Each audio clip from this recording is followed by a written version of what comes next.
Okay. First, let me ask you, have you successfully done your homework? Yeah? Okay. Jackie, yeah, everyone. Okay, great.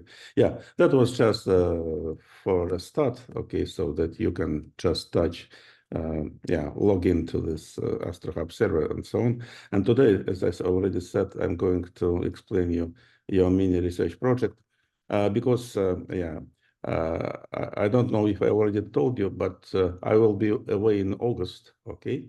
So our last meeting in July will be next Wednesday, if you will be available for it, okay?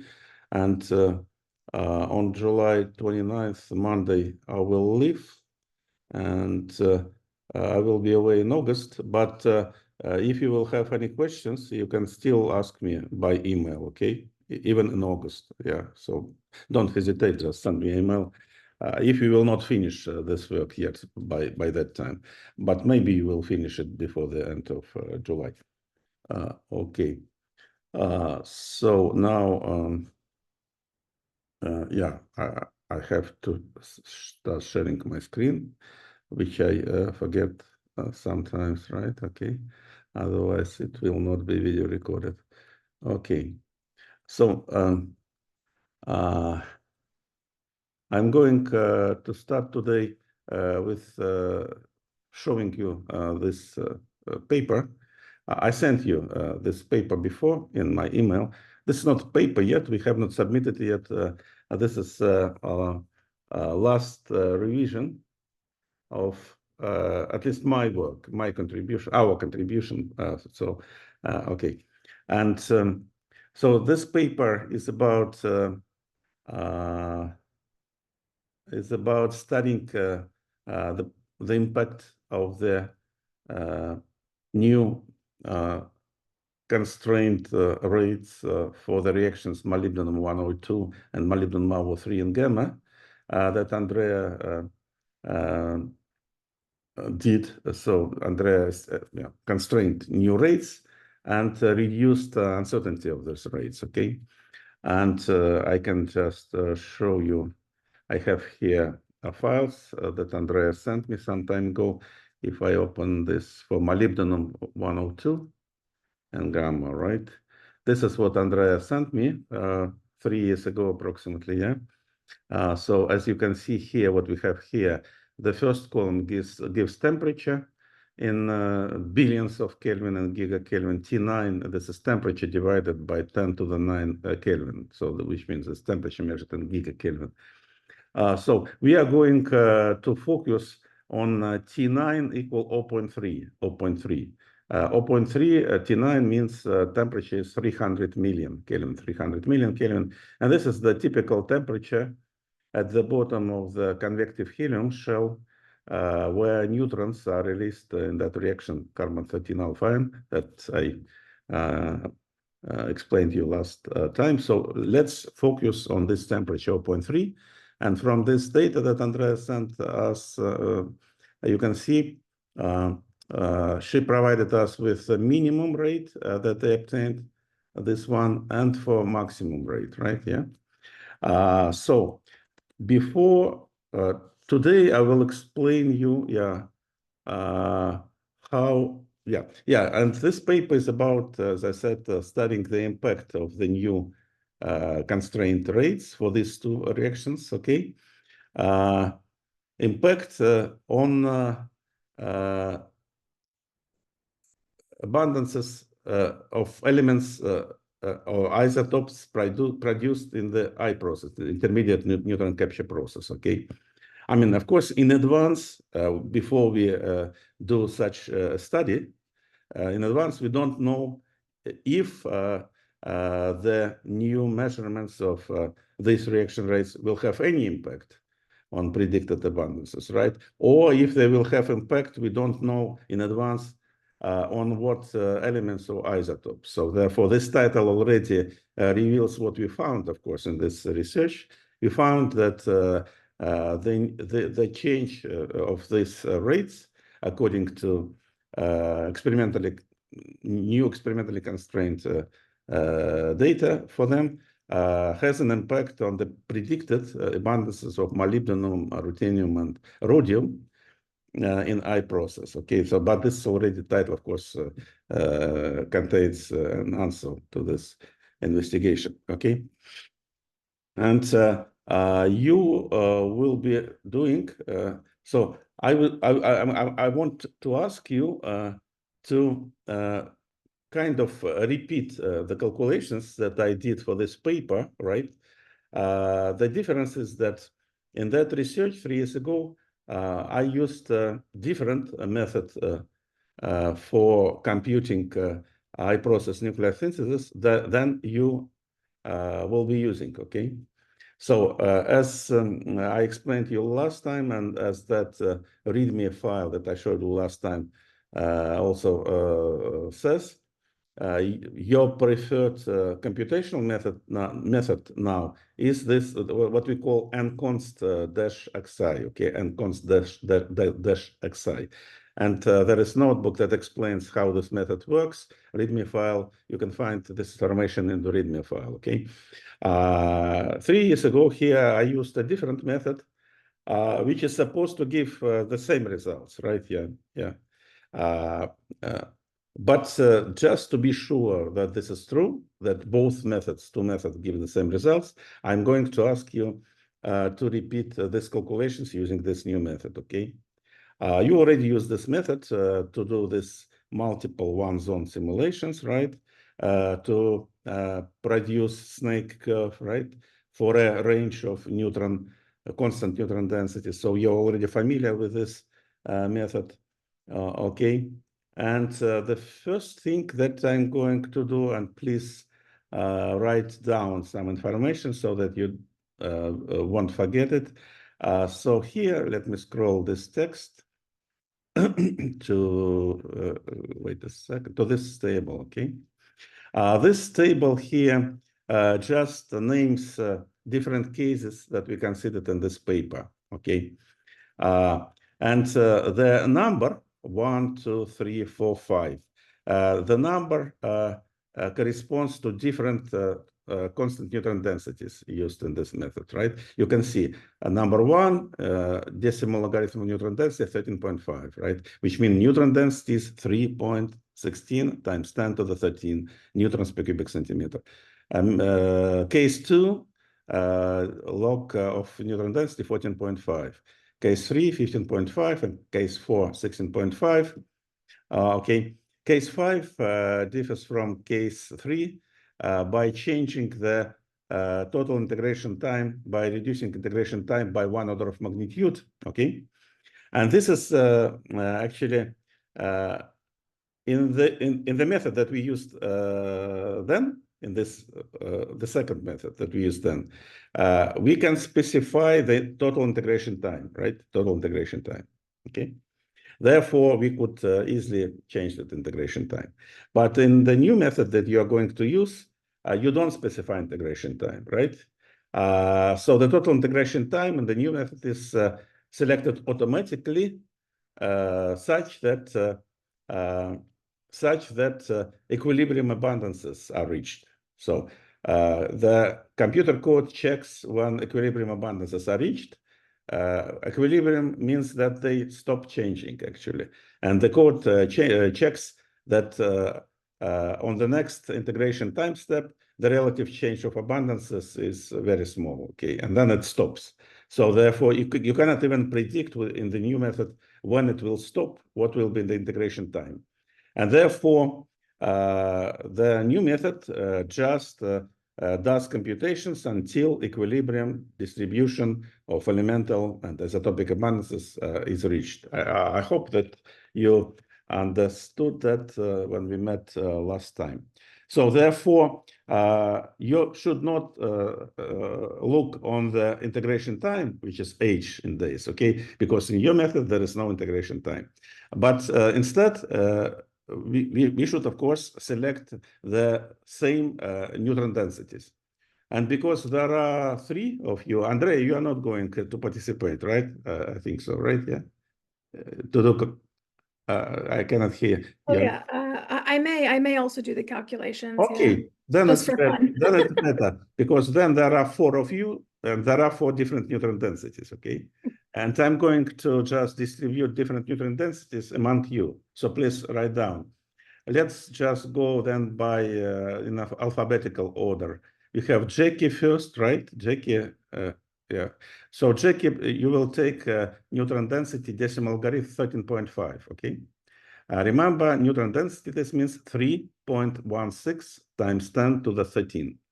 Then decimal logarithm will be 13.5 approximately. So Jackie, then we have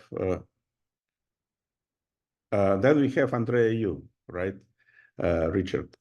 So Andrea, you take please then 14.5, right? 14.5. Richard, then we have, sorry, Sophia, what's your last name? Davis. Oh, sorry. But I meant in alphabetical order in your first names. Okay, first names. Okay, yeah. Because I'm sorry, I don't remember your last names. Yeah. So Sophia, you are next, right? You are next, and Tristan will be the last, but not the least, of course. So Sophia, you take then 15.5, right? 15.5. And Tristan, you have the highest neutron density, 16.5, okay? So there are 4 neutron densities, and there are 4 of you, and you will be doing this impact study, we call it impact study, for your own selected neutron density, right? Now, the second thing is that you can see there are also letters here. For instance, let's take case 1, A and B.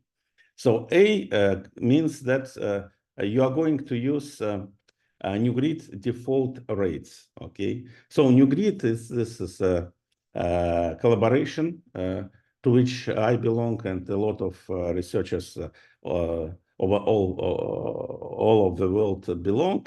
And the computer code that you are using and methods, they belong to this NuGrid collaboration. So, and this NuGrid codes that compute nuclear synthesis, they of course use some reaction rates, okay? And most of these rates, yeah, so NuGrid default means you don't change any rates that are already in NuGrid codes, right? This is mean default, yeah? And case B, 1B or 2B and so on, it says this is present work.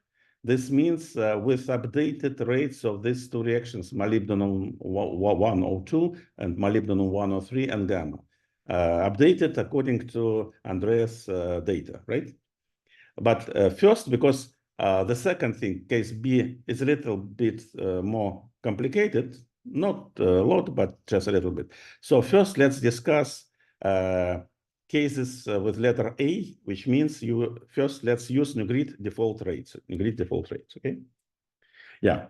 So now that's it so far with this paper discussion. Now let me go to Astrohub server here. Okay. So first thing,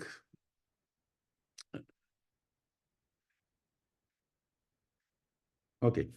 First thing, as you can see, this is directory I process Sims template in my directory Pavel on Scratch 14 Outreach, to which you have an access. Remember, this is Outreach, the gray one, and then this is user/Scratch 14 _ Outreach Pavel, and there remember I prepared for your use on this server the directory I process Sims template.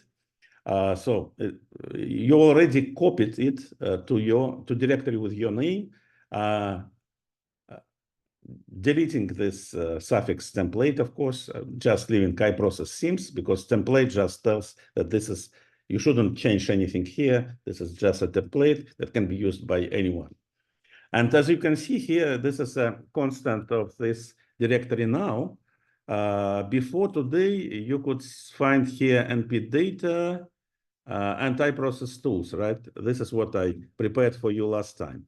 Now, as you can see, I updated this directory, adding here 2 more directories. So therefore, you don't have, of course, to copy the entire directory template.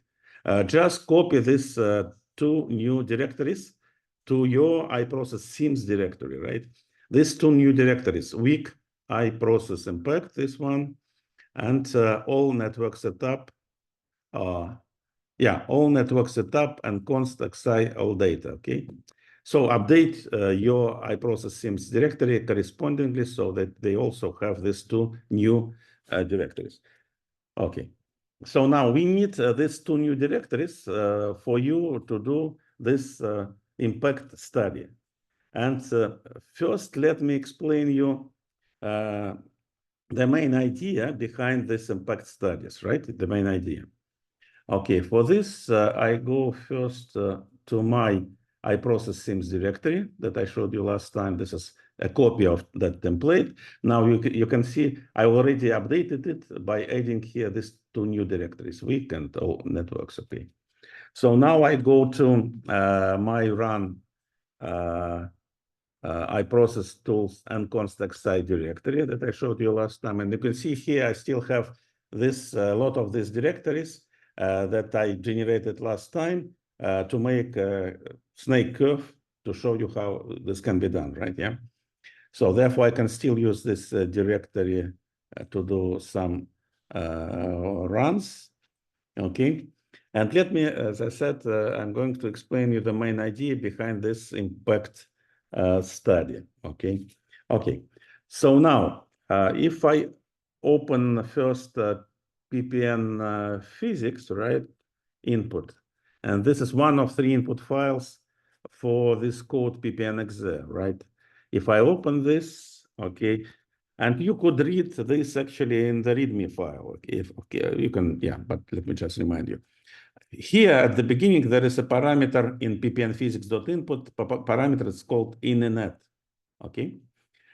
So when init is equal 1, and you run the code ppn.exe, the code will only generate a network. Network is just the list of all isotopes above 5,000 and all possible reactions between those isotopes with a number around 70,000, including unstable isotopes. So when init is equal 1, the code will just generate this network, okay?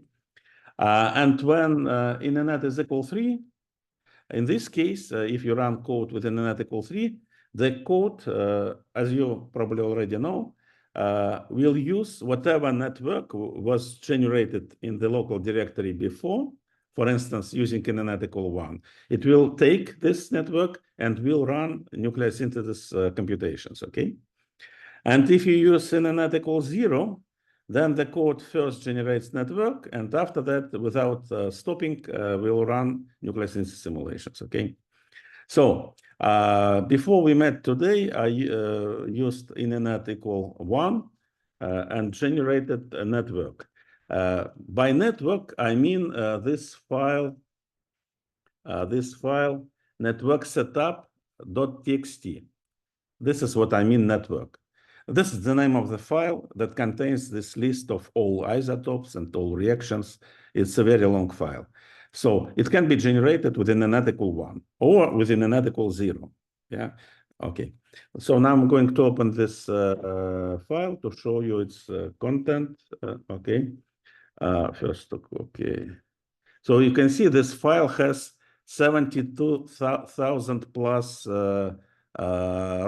It's a very long file, right?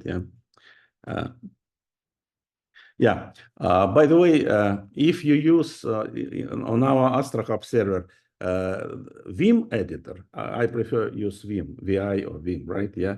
Then, as you can see, often when you open the file, it doesn't show anything. In this case, you just use Vim text scrolling commands like scroll Control F, Control Up, Control F, and everything appears, right? Everything appears, right? Yeah. So this is just a trick And this problem hasn't been fixed, so no one here doesn't know how to fix this problem. Therefore, we have this trick. If you open the file and you cannot see anything, just try to scroll it. Control F, Control U, Control down and up. If file is very short, this doesn't help. If your file has, for instance, a few lines, 2 or 3, then it doesn't help. So in this case, for instance, do I have here a small file? Yeah, probably not. Yeah, but in this case, you can use a different editor. Usually I use Nano, for instance, Nano Makefile, for instance, like this. Okay. Yeah, you see, Makefile has a few strings, and Nano shows all of them. If I open Makefile with Vim, it will not show. It doesn't show anything. And scroll F, scroll U doesn't help. Okay, so please keep this in mind. Okay, so now let's go back to our network. Open network setup.txt. Okay, I don't see anything. Control F. Okay, then 1 Shift G. I am at the beginning of this file. So as I said, this file has more than 70,000 lines. First, it provides a list of isotopes included in this nuclear synthesis simulations, okay? And if I just scroll, there are a lot of them. You can see 1,000, including unstable isotopes, actually all chart of nuclides on the left and on the right from the value of stability. Therefore, there are so many of them, like 4,000, right? Isotopes, yeah, I see. I just scroll them.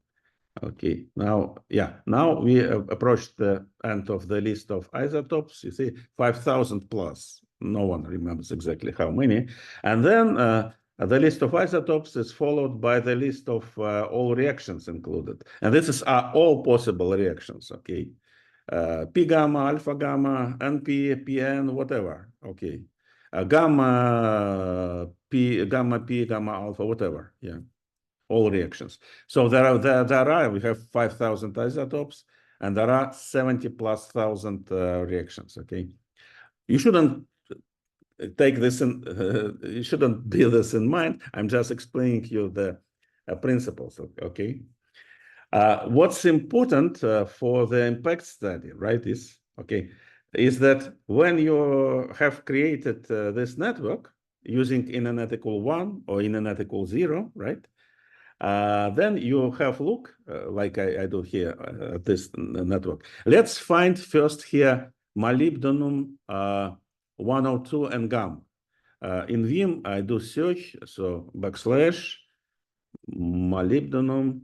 The names of isotopes with their mass number take 5 positions. So therefore, molybdenum 102, right? Like this. Okay, it found it here, as you can see here. And now I want to find reaction molybdenum 102 and gamma. So therefore, I just continue my search. Okay, here. So you can see this is the line of the reaction line with number 21,138. Doesn't matter. You shouldn't write it down. Okay, I'm just saying. So it's quite far away in the middle. Okay, and we check molybdenum 102. Here, there is the reaction type and gamma. This is what we need, right? And gamma. Let's check molybdenum 102, neutron, makes molybdenum 103. And this 5O means gamma photon. Okay, it's just just the name for gamma photon.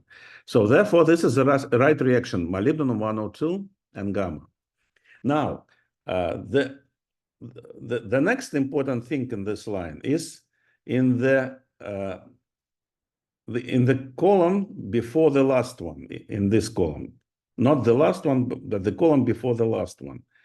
And as you can see, for this reaction, molybdenum 102 and gamma, as well as for all other reactions, this column contains number one. So and all reactions, if you generated them with n not equal 1 or n not equal 0. In this case, when n not equal 1 or 0, of course, the code uses NuGrid default rates, okay? And all default rates have, all have here number 1. Because this number 1, we call it a multiplication factor, So this factor shows, this number shows by what factor I want to multiply the default rate to change it, right? Yeah. And because I'm going to use here default rates, all multiplication factors are equal to 1. So when I multiply by 1, I don't change the rate, right? Yeah. For instance, if I play a game, for instance, right? And put here for molybdenum 102 and gamma factor 5, right? Factor 5. This means that if I now, when I do any changes in the network, right, or in multiplication factors in the network, right, after that, if I want these changes to be implemented in the computations, I need to use in ppn physics.input in a net equal 3, remember? Because in a net equal 3 doesn't make a new network, right? In a net equal 3. In a net equal 3 uses whatever network is available in the current present run directory, right? So therefore, as you therefore in impact studies, this is a little bit too far ahead. Okay, so therefore, if I want just to implement this enhancement factor 5 for this reaction, I need to use an net equal 3 with this network, okay? But I put it back 1, so I'm not going to change it, okay? And I just, okay. So now, given that we can, in principle, change multiplication factors, right? Now we can do the following. We want, say, to find out, right now we are going to talk only about neutron capture reactions, okay? This is easier. Just and gamma reactions. There are a lot of different types of reactions. In principle, they can also be included now already, but so far you are going to work with only N-gamma reactions. Okay, there are quite a lot of them, right? N-gamma reactions, especially neutron captures on unstable isotopes, because there are a lot of unstable isotopes. And unfortunately, neutron capture reactions on unstable isotopes, they are not experimentally known, okay, unfortunately. Yeah, because it's difficult to measure experimentally a neutron capture on unstable isotope, okay? But some researchers can do such things. For instance, Andrea and other researchers can do this, okay? But then, because there are a lot of unstable isotopes, the question is which unstable isotopes they should select for their experiments, right? There are a lot of them. Okay, and this we can collaborate, say, to provide them such information because we have observations of I-process elements, heavy elements produced, as we think, in I-process nucleosynthesis in stars, okay? And when we say compare our predicted elemental abundances, theoretical, with those that are observed in stars, often we see some disagreements, okay? And then we can ask question, how can we, or what neutron capture reaction can we change, and in what direction, increase it, right, or decrease it, so that the agreement between theoretical abundances and observed ones abundances will become better, okay? Okay, and for this, in order to find such reactions, we do this impact studies, and the impact study that you will be doing assumes that you will be doing one zone Monte Carlo computations. One zone here means that you already know. You just run this code, ppn.xi, One zone means you have just constant temperature, constant density, and constant neutron density. One zone, okay, just as if it's just in one spherical shell inside somewhere in a star. One zone. Monte Carlo means you are going to run. I suggest you will be running 1,000 runs. 1,000, not 10,000. Usually we run 10,000s. But 10,000 Monte Carlo runs takes a long time, and usually it needs a lot of disk space, okay? But from our experience, it turns out that if you run only 1,000 Monte Carlo runs, you get the right results, okay? You get approximately the same results you can get with 10,000. So therefore, as a preliminary investigation, you can just run 1,000. If you find something interesting, then you can increase the number of Monte Carlo runs to 10,000, just to check if the results you obtained for 1,000 still hold, and if they are changed. Okay, so 1,000, and what in 1,000 Monte Carlo runs, something has to be changed. You are not supposed to run 1,000 of the same simulations. It doesn't make sense. What changes in this 1,000 runs from one to another and so on is that we change multiplication factors, yeah, for selected neutron capture reactions and gamma reactions. First, we select reactions, okay? I will talk about how to select these reactions. We have a list of N-gamma reactions for which we are going to change multiplication factors, right? For instance, we could change multiplication factor, as I showed you, for reaction molybdenum 102 and gamma. By changing multiplication factor just for one reaction, you don't need Monte Carlo simulations for this. You just change, as I showed you, multiplication factor, and you make one run, and you find to what differences in predicted abundances this one change, right, lead. But the question is, different reactions, especially for isotopes which are close to each other on the chart of nuclides. If we change their neutron capture reactions up and down, this can affect the predicted abundances in an unpredictable way. So you cannot figure out, you cannot predict in what way this will change. So therefore, what we are going to do in these 1,000 simulations. First, we selected a list of reactions and gamma reactions.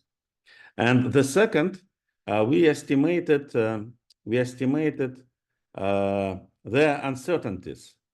And by uncertainty here, I mean we estimate their possible maximum rate and their possible minimum rate. And by uncertainty, we just mean the ratio of the maximum rate to the minimum rate. For instance, if I know, or if I can estimate that for molybdenum 102 and gamma, the possible value of its maximum rate is, say, this value, and the possible value of its minimum rate is this value. Then I divide maximum by minimum, and I get, say, a factor 5 or 10, right? Then I take this factor 5 or 10. We call it the maximum variation factor, the maximum variation factor, okay? We take this factor, let's say 5, okay? And then we take default rate for this reaction from NuGrid, whatever. We don't even know it. We can find it, but let's say we take default rate, and we multiply and divide it by this maximum variation factor 5, right? Yeah. Multiply by 5 and divide by 5, right? Yeah. Okay. But just multiplying by 5 and dividing by 5 is not right. Because what about if the rate is in between, right? The rate is not necessarily equal to the maximum or minimum. It can be in between. And this is what we call uncertainty range. So therefore, instead of just multiplying by the this maximum variation factor and dividing by it, okay, multiplying by 5 and dividing by 5. Instead of this, we just select randomly a number between 1 and 5. Yeah, 1 means no change. Multiplication factor 1 means no change. And between 1 and 5, we select randomly, assuming uniform distribution, as far as I remember. Yeah, uniform distribution. Okay.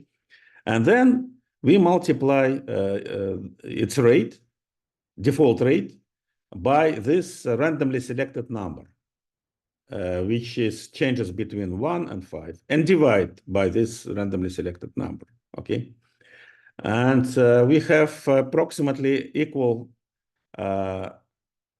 numbers of cases when we multiply by this random number and when divide by this random number. Okay. And this is done not just for one reaction, but for all reactions included in our list, right? Yeah. So, which means that we actually generate 10,000 networks instead of one network with default new grid rates that I showed you, right? We will have 1,000 or 10,000 different networks in which multiplication factors for our selected and gamma rates will have values different from 1, either up or down, as I explained to you, right? Using estimated maximum variation factors, and then selecting a random number between 1 and this maximum variation factor. Okay, this is the idea. And then we run 1,000 one-zone nucleosynthesis computations. Each of them takes its own network out of those 1,000 or 10,000, okay? And this 1,000 one-zone Monte Carlo runs will generate 1,000 distributions of predicted elemental and isotopic abundances, right? They all will be different. They will be different because they are obtained for different networks, right? For different rates. So now we have, on the one side, we have a set of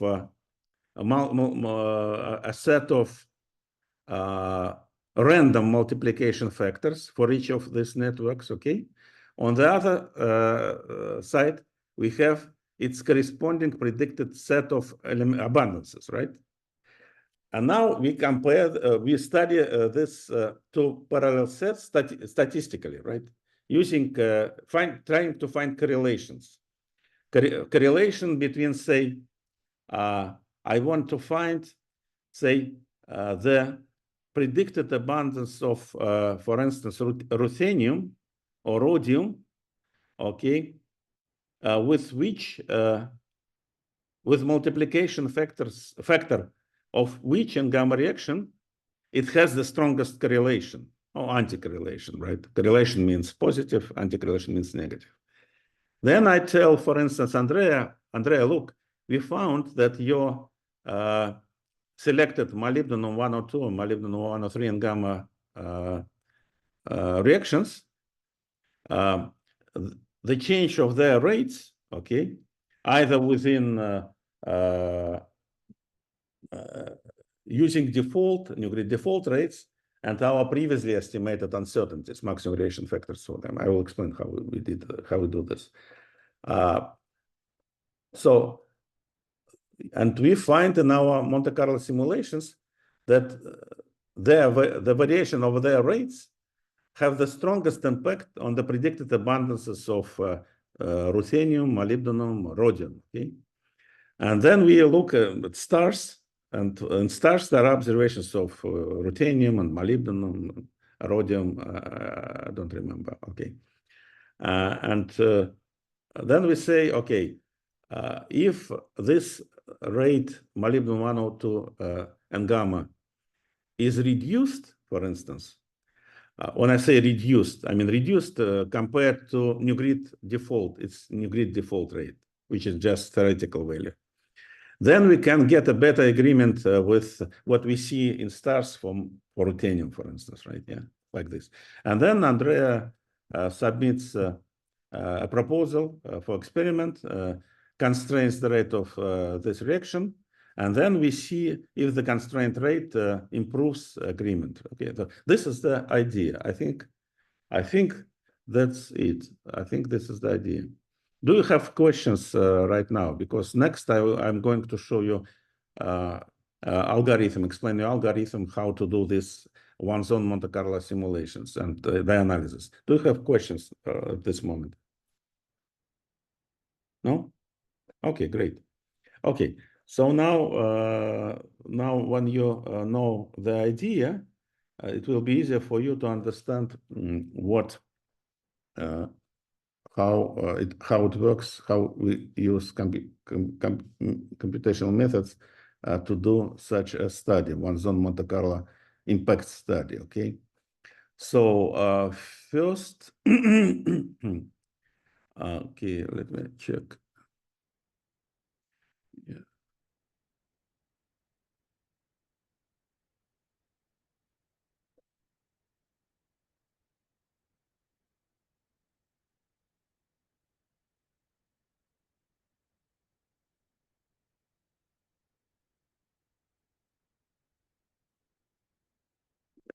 Just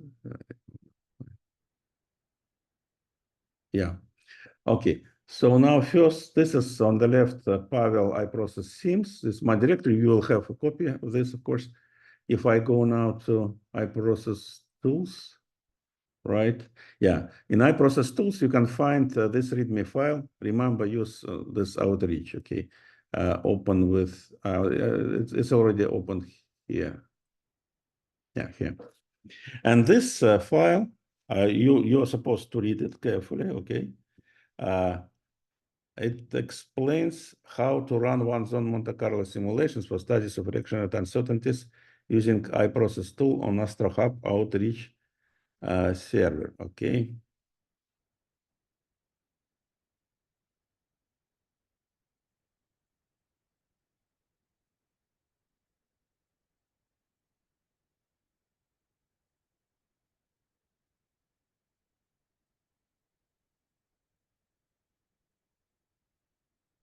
Let me.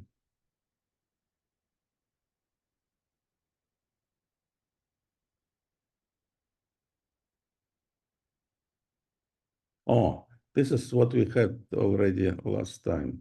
So therefore, let me just focus. I don't. No, this is a different thing.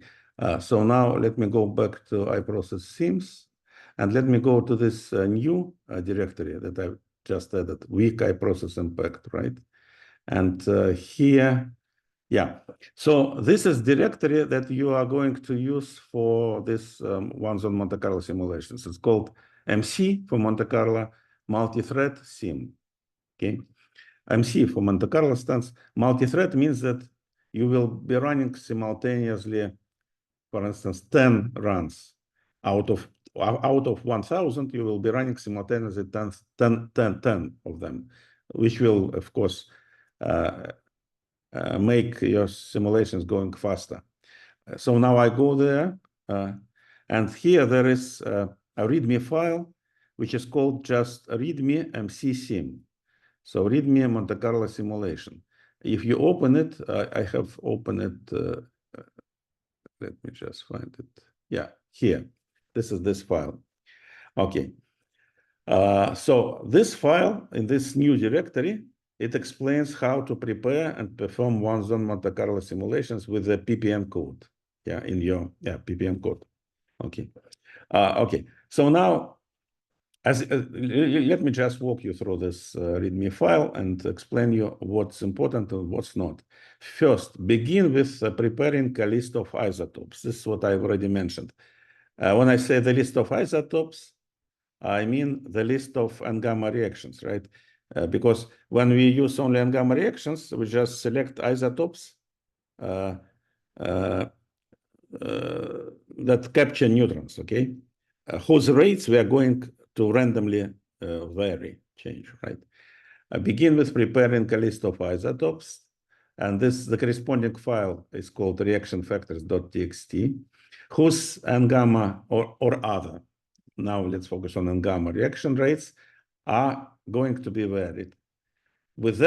So this list should contain isotopes and the maximum variation factors that I mentioned, factor 5, for instance, right? Instructions on how to do this are provided in README file in this directory. So now I want you to skip this because I have prepared for you this so that you just to save your time. So skip these instructions. Let me check. Down to step 4. Skip the first 3 steps, okay? Because I have already done this. I will show you what is supposed to be done here, just for your information. But please skip the first 3 steps and start with step number 4. Okay, okay. Yeah, and I will show you how to do this. Now, let me go here. Okay. So this is Pavel iProcess Sims template, and you will have a copy of this. Now, when this README file says, first you have to prepare this reaction underscore factors.txt, you will not be doing this. This means that you go to this directory here. Don't do any changes in template, and I'm not going to do any changes. And here, as you can see, there is already a reaction factors file. So, okay. So this file, reaction underscore factors.txt file, you will not be using it. So therefore, just look at the screen. Because I will just explain you just for your information how to do this, but I already prepared for you. I already prepared for you 1,000 networks, right? Yeah, and you will just grab them from the path, from the directory I will show you. But here, as I explained, you see, here there is 1,256 isotopes, 1,256 unstable isotopes. Of course, it makes sense to include in this list, in this impact study, only unstable isotopes, Andrea, right? Because for stable isotopes, we assume there are relatively good experimental measurements, right? And accuracy is more than desirable, I think, for this type of study. So therefore, Andrea, of course, our experience progresses, and from 3 years back from now, we made some changes. And this list includes, as I said, 1,256 unstable isotopes, starting from cobalt-60 and so on. In the second column, so the first column contains these 5 characters, CO for cobalt, space 660. This is the name of the element, and this is its atomic mass of its isotope. And then we have this maximum variation factor that I mentioned, that I said 5, for instance, right? So this list already has maximum variation factors. You may want to ask me. Where did I take these numbers, right? I can explain this. Because these are unstable isotopes and their n-gamma rates are not known experimentally. Their rates, which are available as new grid default rates, okay? They were calculated theoretically using a computer code. This code uses the Hauser-Feshbach method, okay? Probably you've heard about Hauser-Feshbach method, or maybe even you're familiar with it better than I don't know, because you're an experimental nuclear physicist and I'm a theoretician. Okay, so the new grid default rates were calculated using a Hauser-Feshbach computational code, quite old. It was called non-smoker. It was used in the year of 2000. Okay, but it's interesting that those theoretical rates calculated with that code non-smoker, they are provided as default rates in the GINA reaclip. Do you know GINA reaclip, guys? Do you know? No? Okay, I will show you. Okay, so for this, you go to your internet browser, okay, and you just search for GINA capital reaclip, okay, like this, GINA reaclip. And you will see there is a GINA reaclip database. Okay, you click here. You can have a look at this. I'm not going to read this right now. And then you go here on the left, search rates, right? Yeah. Here, we select reaction type. We are interested in N-gamma, right? N-gamma. And then here you select target nucleus and target nucleus, yeah, and the final nuclei. Okay, for molybdenum 102, that value is 42. End value will be molybdenum 103, right? Also Z42, start mass 102, and end mass 103. Then search. Okay, and we have here molybdenum 102 and gamma molybdenum 103, as well as molybdenum 103 and gamma molybdenum 104. This, by the way, reaction that this paper to which this paper is devoted. Okay, and you can see already in this column it says the type of the rate is theory, right? Which means it wasn't experimentally measured because molybdenum 102 is unstable isotope, right? And label just reference. This is Tillemann and Rauschenbach. Okay, this is non-smoker code, paper 2000 nuclear data tables, okay, something.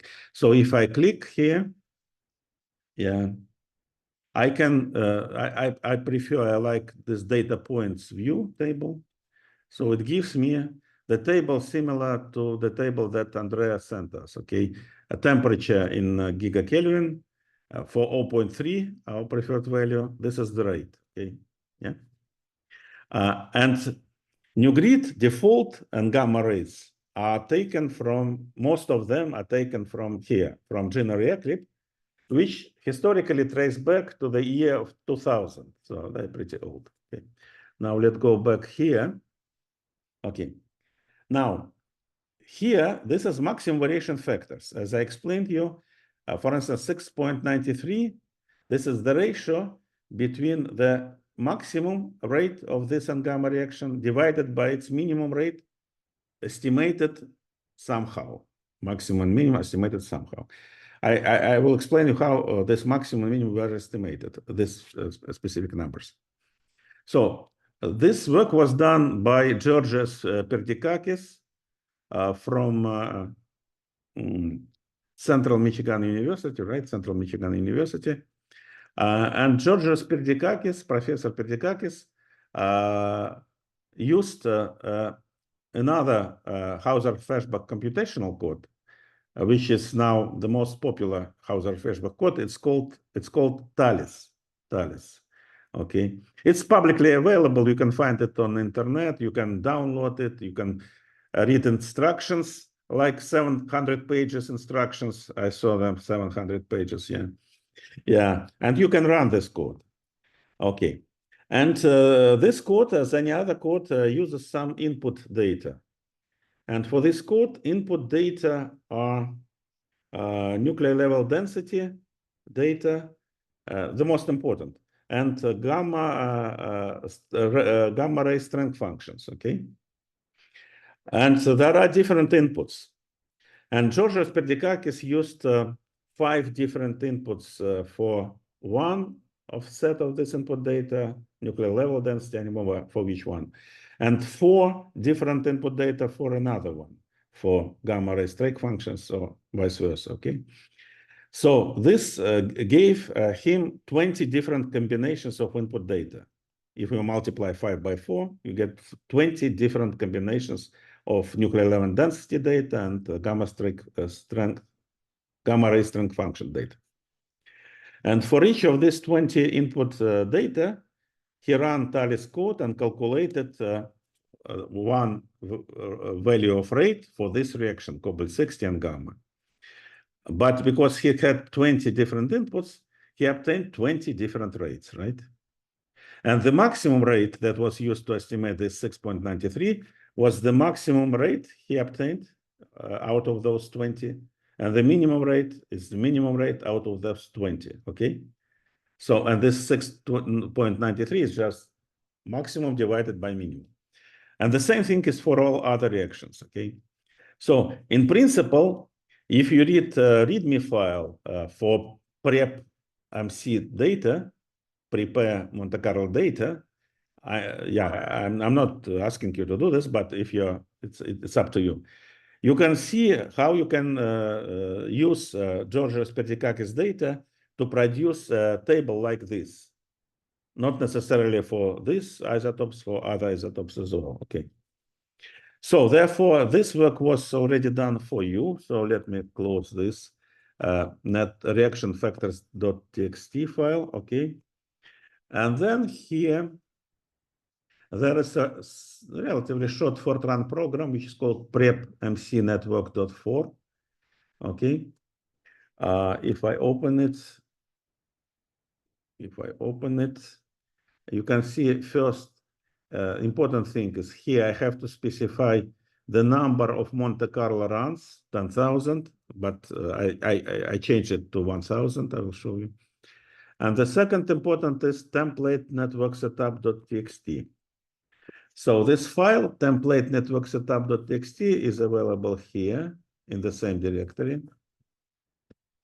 And this is supposed to be the same network setup.txt file that you created by running your ppn.exe code with init equal 1. So this is just default rates with all multiplication factors equal to 1, right? Therefore, it's called network setup template. And when you will be running this Fortran program here in this directory, it will take this template network, it will take this information about reaction factors, and it will randomly change multiplication factors in this template network. And save results in file with name network setup _ 0, 1, 2, 3, and so on up to 1,000. And this is how you get 1,000 different networks with this for these reaction factors. I have done this for you. Let me show you. I have done this in my iProcess Sims directory, not template. Template is just template. Okay. So I have done this here. Oh, sorry, not here. Here.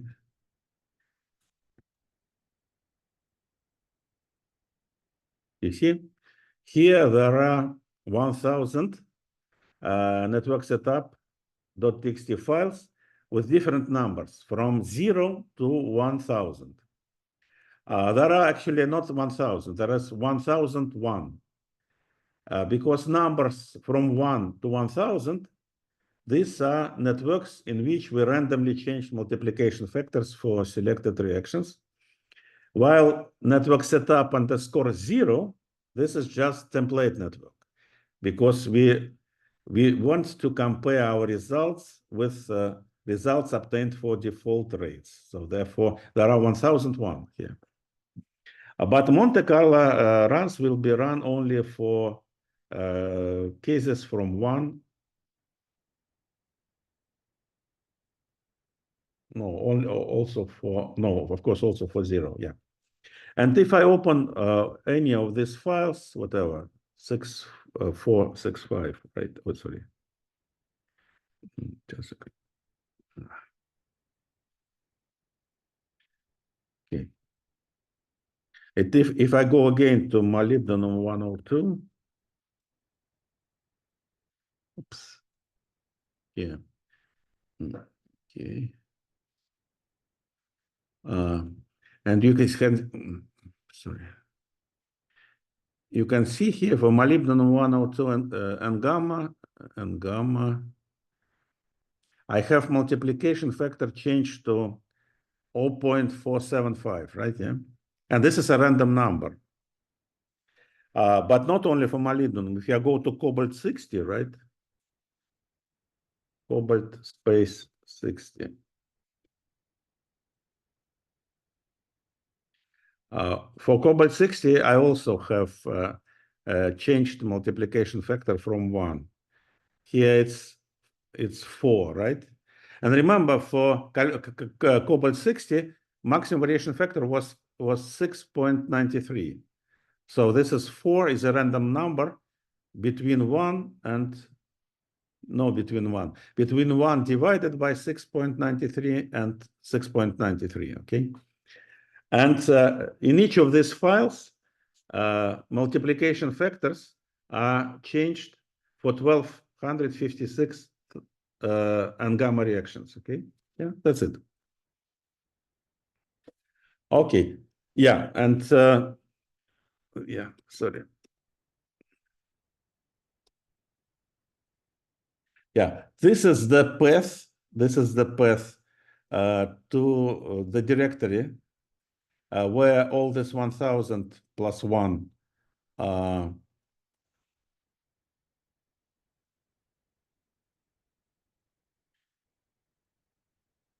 0 is also here. 0 is just a plate. So this is the path to this directory from which, from where each of you will grab these networks, right? So therefore, you actually need to write down this directory.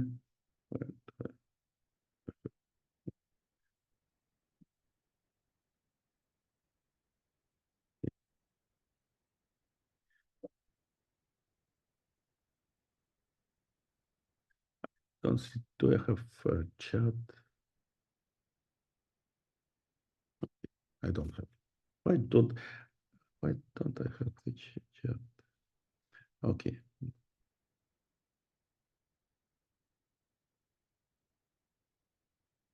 Yeah. Probably because I share my screen. Okay. Yeah, but this is yeah, you figure out user scratch 14 outreach Pavel, I process SIMs, this all network setup. You will have a copy without this 1000 networks. Okay. So now let's go closer to this ones on Monte Carlo simulations. Okay. So that, as I said, for this you should read this README file, starting from step 4. Okay. So I would suggest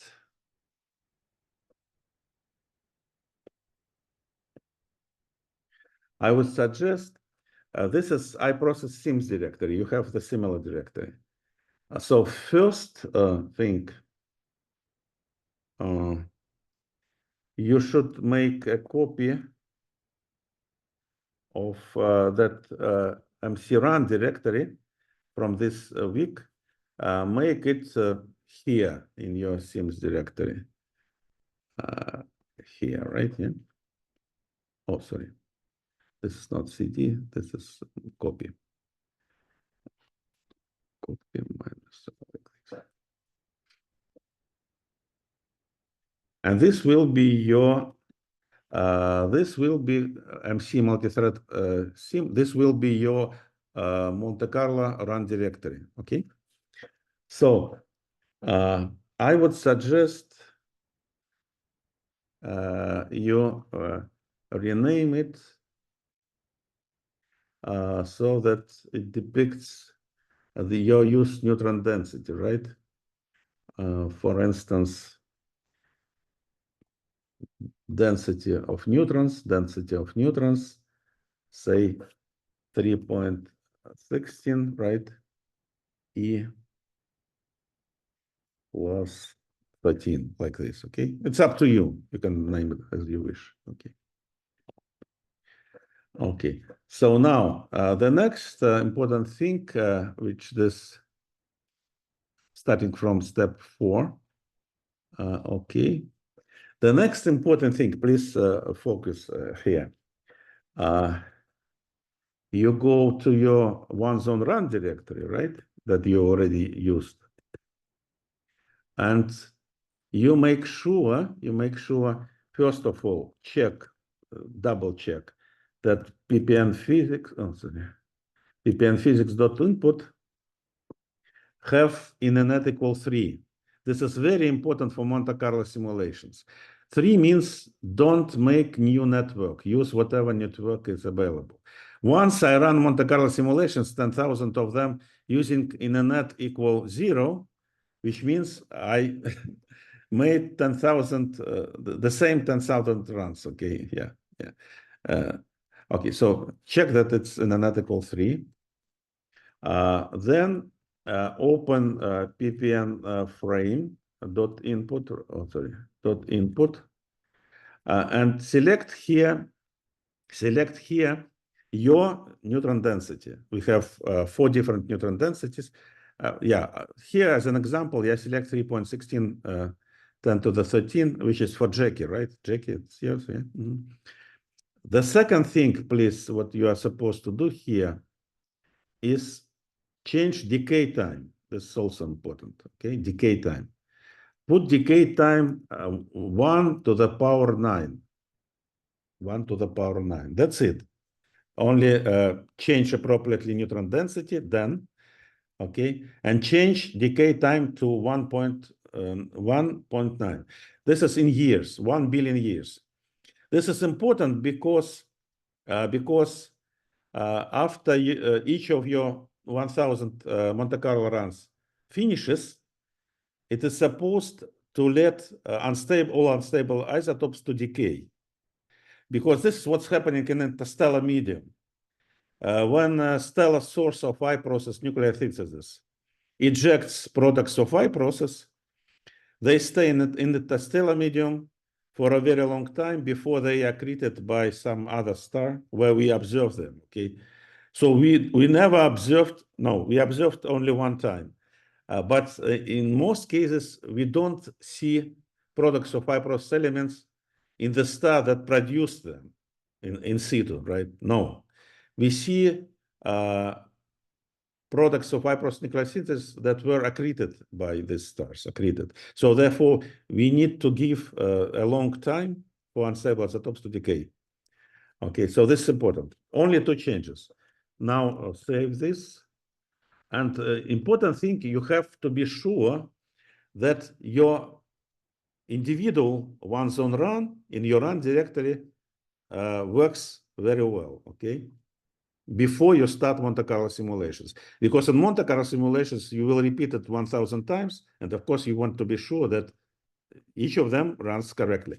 So for this, let me first clean this directory. And then I start this run, ppn.exe. And just look that everything is going okay without any errors reported. Oh, no, I don't need this. No, I don't need this. I'm sorry. We have not changed everything yet. We don't want to have this long output on the screen. Imagine for each of 1,000 you will have this. No, we have to suppress this. This suppress can be done. So one more change then. Okay, in this file, please. I input output level equals 0. Let's put this input output level equals 0. This is explained in one of the first README files that we discussed. I'm forgetting this. Okay, let's check this again. You see, therefore, it's important for you first to run just one run in your run directory and be sure that it's shot without errors. It doesn't produce a lot of output, but it produces the final abundances. We'll check this. Now see there is no output. The output on the screen is suppressed now, right?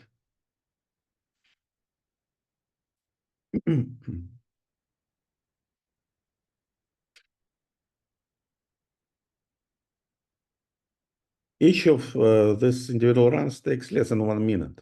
So 1,000 runs will take a few thousand minutes, which means, no, smaller, shorter than this. 1,000 runs will take, I would say, 4 hours, 4 hours, something like this for you. Okay, now it's finished. Let's check if there are results. So this should be result. Let me check that this is a fresh generated file, this one. Sorry. Oh my God.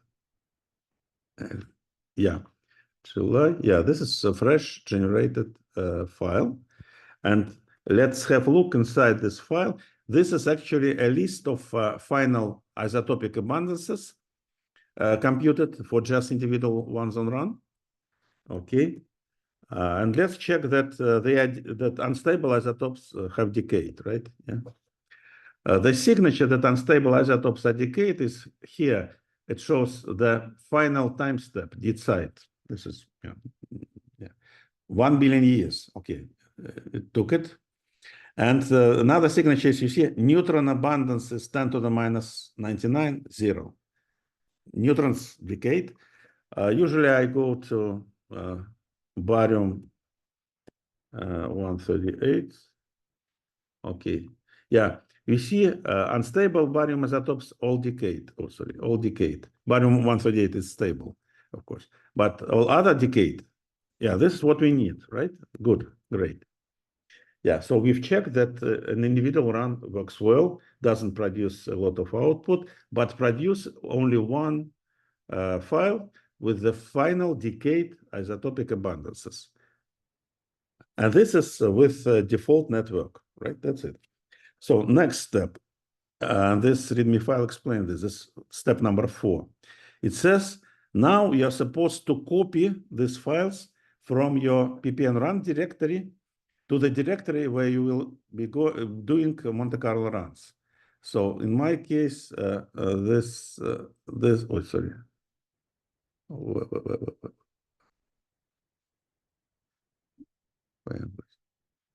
So this is, yeah.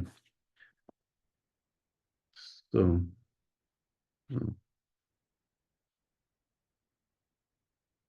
just a second. So in my case, I named my Monte Carlo run directory this one, right? You can name it as you wish, but please keep this tag that what neutron abundance you used. Okay, so this is the content of your Monte Carlo run directory, and as this README file says, you are supposed to copy all this file there, okay? So that your Monte Carlo run directory will contain setup for your individual run, okay? So let me go back here. So pwd, so I'm going to copy to this directory. From here, what I have to copy, let's check. Step number 4, copy isotope database first. Okay, copy isotope database to my Monte Carlo run directory. This is the first thing, right? So the second thing, copy README file. I don't remember this, by the way. Therefore, this very useful instruction. PNE. By the way, let me check that PNE is right. I didn't check that. Oh, this is the case when it's short. I should use nano. Yeah, it's right. It corresponds to low metallicity. Okay. Okay.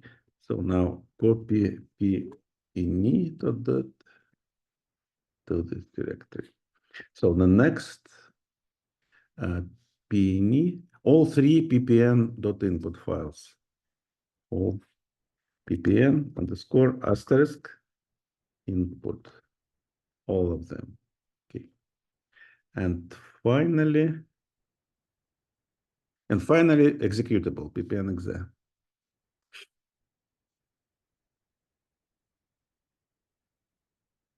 Okay, that's it, right? Oh, yeah.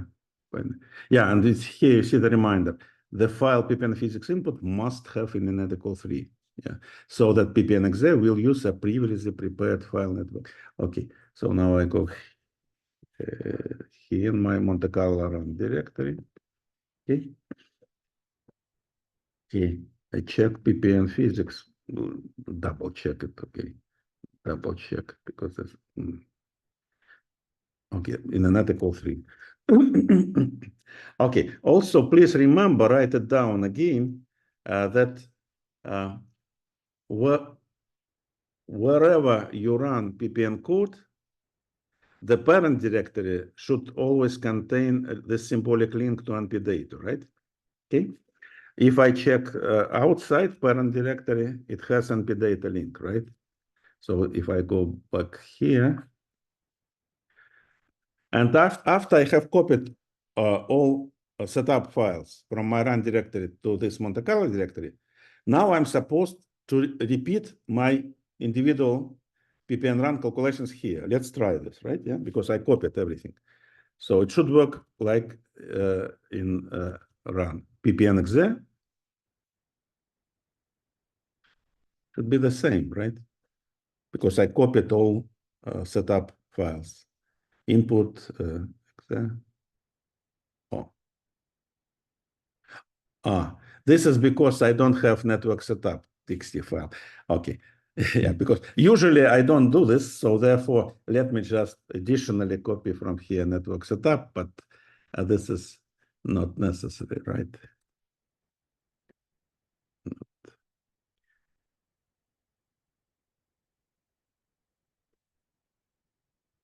Okay, now it should work. Now I have here network setup. Network setup was missing here, therefore it didn't run. So now it should run.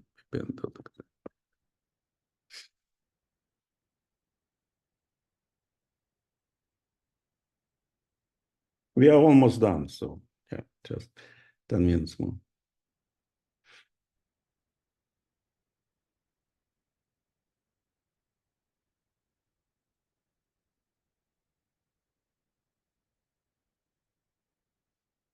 So now this is, I have here a copy of my individual ones on run from my run directory. And this is important, these two steps to check, because when you will start Monte Carlo runs here, they will copy all these setups into 1,000 different runs, right? But each of those runs will be using a different network. So therefore, results will be different. Okay, now it's finished. And yeah, as you can see, I reproduce here this result, right? This result, the same file. Sorry, the same file that I showed you before. Okay. Okay, here do I have clean?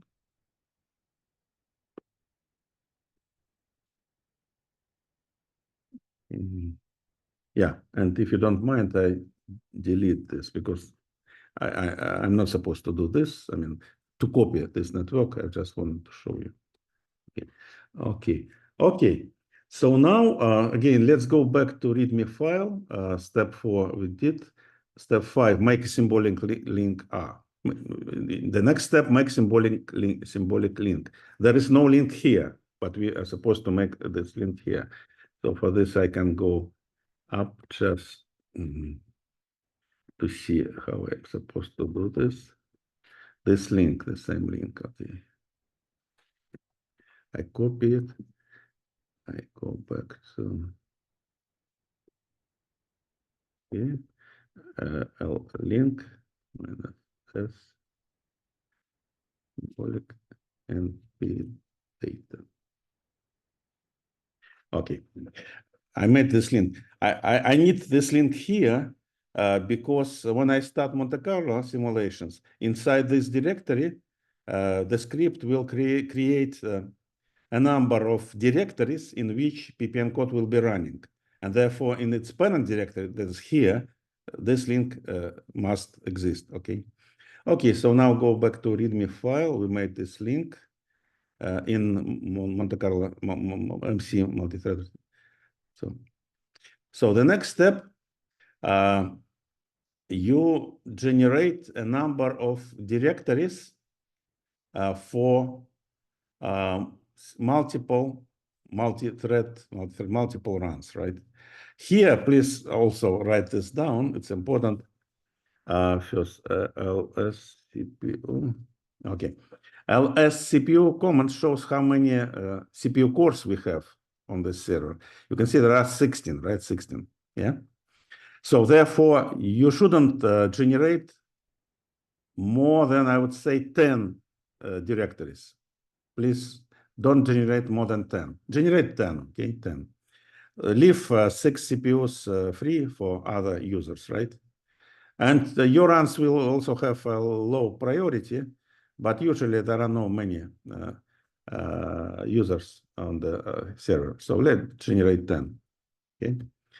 Go back to README file.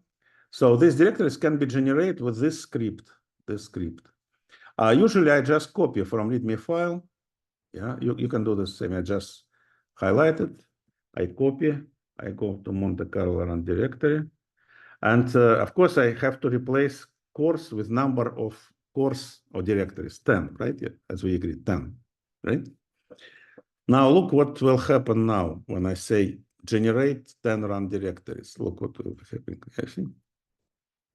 Now you can see the script generated 10 run directories, right?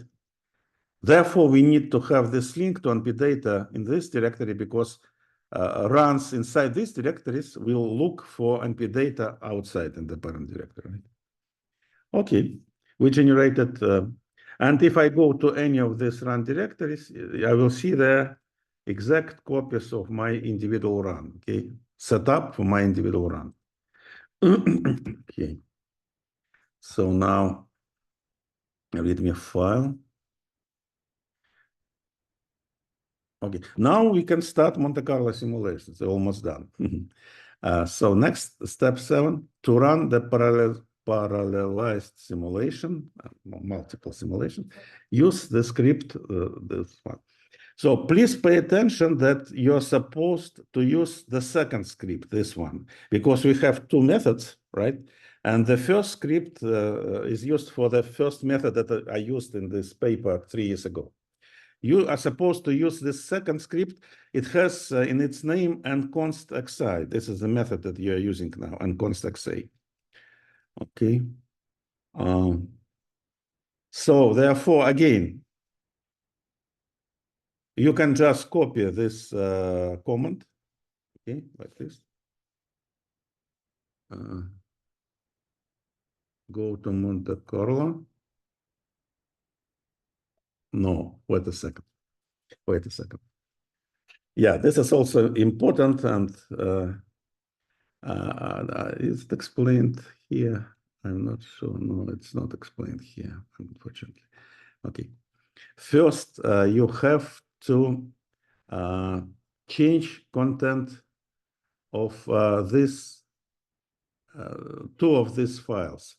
MC copy setup, MC multi-thread simulation and nconst-xi, right? Like this. So, I'm sorry, I forgot this. Please, this is important. Okay, what you're supposed to change here.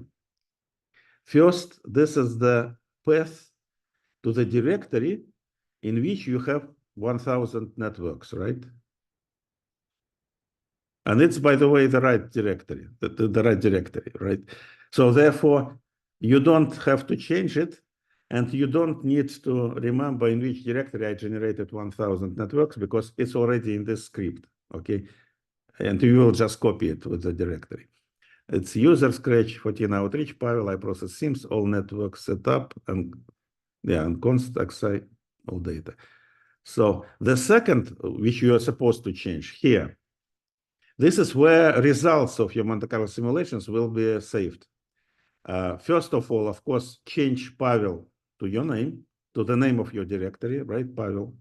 I will leave Pavel because it's I process sims, and then change the name of the directory where you want to keep the results. So first of all, okay, I run here for 3.16 13, okay.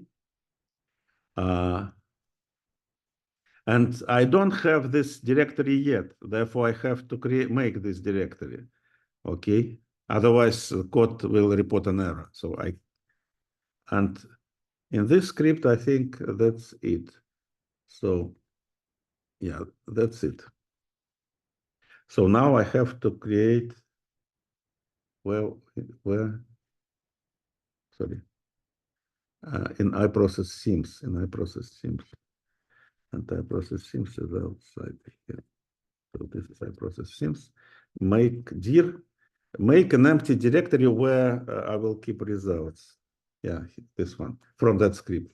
Okay. Yeah.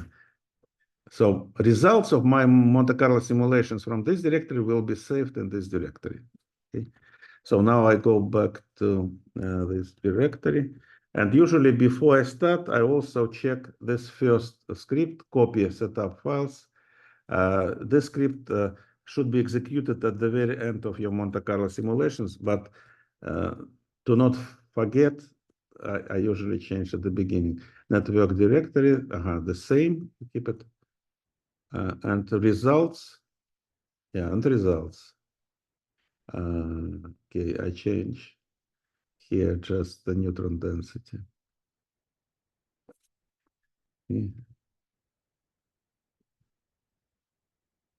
Okay, that's it. Network directory is the same. Okay. I think that's it. Yeah, that's it. So now we are ready to start our Monte Carlo simulations with the second script. As you can see, at the end of Monte Carlo simulations, execute this script, the last script that I corrected. It just copies some setup files in your results directory. They are required for statistical analysis. Okay. Yeah, and by the way, there is here a short script count MC. It counts, checks that all results are available in your result directory. This script, you can find it. Where can you find it? In Vic. Yeah. This script count MC sims. So at the end of your simulations, you copy this script to your results directory and run it with argument 1000. It checks that all 1000 results are there. Otherwise, it will report missing results, okay? Okay, so this is in video. Okay, so now I go to my Monte Carlo run directory. That's it. I'm prepared to start Monte Carlo runs. Okay, I should use the second script, this one. Okay, so now there are arguments here. Course 10, course,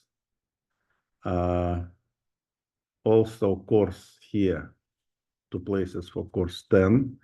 And the third argument, NMC number of Monte Carlo here, 1000, right? 1000, 3 parameters. This is explained in README file. So this is a comment with a script. So if I will start it, let's see. You see it reports, okay. So now the execution of ppn exec code has started in our 10 directories from 0 to 9. And each of this directory, code in each of these directories read in its corresponding network file with different numbers, okay? And now I can check that it's running top command. You see, now I have 10 instances of ppnxz code running here, right? Yeah. Okay. Now it makes sense to go to my results directory, right? To see if there are results pulling up the, yeah, there are already some results, you see, yeah? These are results. And files with results, they keep as a tag the number of my Monte Carlo simulation, right? So they produce different abundances for their corresponding different networks. Okay, that's it. So now I'm actually running Jackie your case for you, right? So I'm going to cancel it, right? Yeah, because that was just an illustration. Control C, Control C, Control C cancels it. Okay, Control C cancels it. If you want to cancel it any moment and restart, of course, when you want to restart, you have to clean all these run directories, delete all run directories, and in the results, you have to remove everything, right? That's it. So now I can restart here these simulations with the same script, right? Yeah.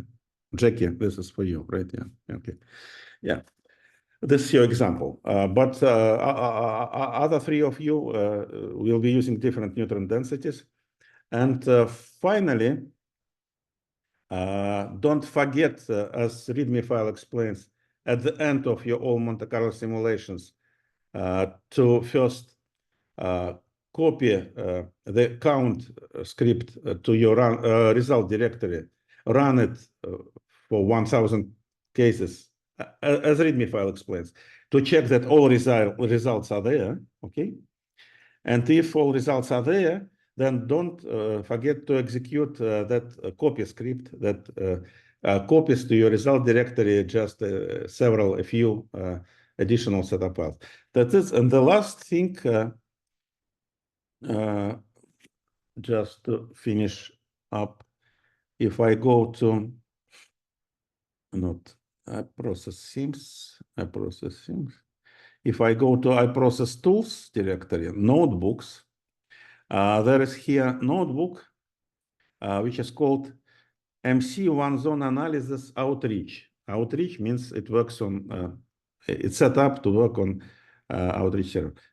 So it's, I think, open here. Yeah, it's open here. So this notebook analyzes results of your Monte Carlo simulations, okay? You have to check that you use the right paths. Actually, it's supposed to work if you just change the name here, Pavel, to your name. Probably, I hope that everything else. Please tell me if something doesn't work, okay? Okay. Yeah, I think it should work. Everything should work. And you are just, there are comments here and titles. You just execute cell by cell, and see what you get. Okay.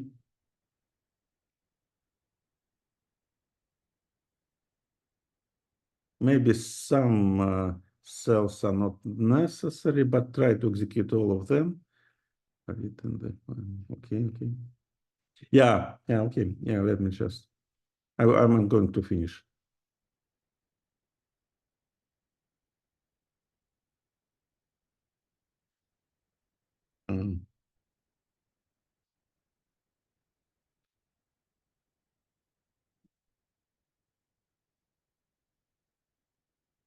Okay. Yeah.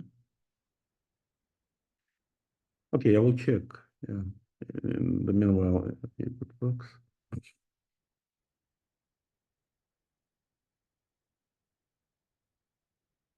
Yeah. So this cell, actually, it will be sufficient for you to reach the execution of this notebook up to this cell number 30 with this, because this cell calculates correlation coefficients between predicted elemental abundances and multiplication factors, right? Here you can see the example. Yeah, and you can select here, as these comments explain, you can select I4, the number of 4 isotopes here. This is proton numbers of elements. Okay, here. For instance, I4 equals 7 corresponds to includes barium and lanthanum. Proton number 56 barium, 57 lanthanum, right? And when you select one of these I4 parameters and execute it, you get output like this. What it shows, for instance, for lanthanum, right? For lanthanum. For lanthanum and for other elements, it selects neutron capture reaction rates. This means, for instance, barium-139 and gamma. Yeah, this is unstable isotope, assuming this reaction rate. It's for each of elements, in this case for lanthanum, it selects, you can see it shows that barium-139 and gamma has the largest by absolute magnitude correlation coefficient, 0.79, right? 0.79. Which means that the uncertainty of the rate of reaction barium-139 and gamma has the strongest impact on the predicted abundance of lanthanum. Okay, and you will. Here we are not interested in lanthanum because we talk about molybdenum. And if you look at the manuscript of the paper, so you are supposed to find the results like this for not instead of lanthanum, for molybdenum, ruthenium, and rhodium, which reaction and gamma reaction has what correlation coefficient, right? Yeah, like this. It will be interesting for me and for Andrea to see if this new method, different method, produces. We shouldn't expect absolutely the same numbers, but they should be, say, as large as these ones, right? Yeah, by absolute magnitude. For instance, for Jackie, it's neutron density case 1 and A default, new grid default rates. For molybdenum, it should be zirconium-97 and gamma reaction with this large by absolute magnitude correlation coefficient, right? Yeah, okay. And by the way, here you can see for lanthanum, it's barium-139. It's interesting that we already published a paper recently about this result here, this paper. First study of the barium-139 and gamma reaction to constrain the conditions for the astrophysical eye process. Okay, you may have a look at this paper as well. Okay, guys, that's it. I'm going to stop here. Before I stop sharing my screen and stop recording, do you have questions? Again, you can ask me questions via email in the process of your work, okay? Yeah, anytime during this week. So then next week, I will explain you how to change, how to take into account new experimental constraints for some reaction rates, like for that Andrea did for molybdenum 102. So actually, Andrea said that, okay, look, now you should use not new grid default rates for these two reactions, molybdenum 102 and 103, but instead, whatever I sent you, and please reduce uncertainty range, maximum variation factor. And then I will explain you next Wednesday how to take this data into account, and then you will rerun Monte Carlo simulations with changed reactions to produce case B for your corresponding neutron density. This is 1A. This week you work on 1, 2, 3, 4A default rates. Okay. Okay, that's it. If you don't have any questions, first I stop sharing my screen and then I stop recording.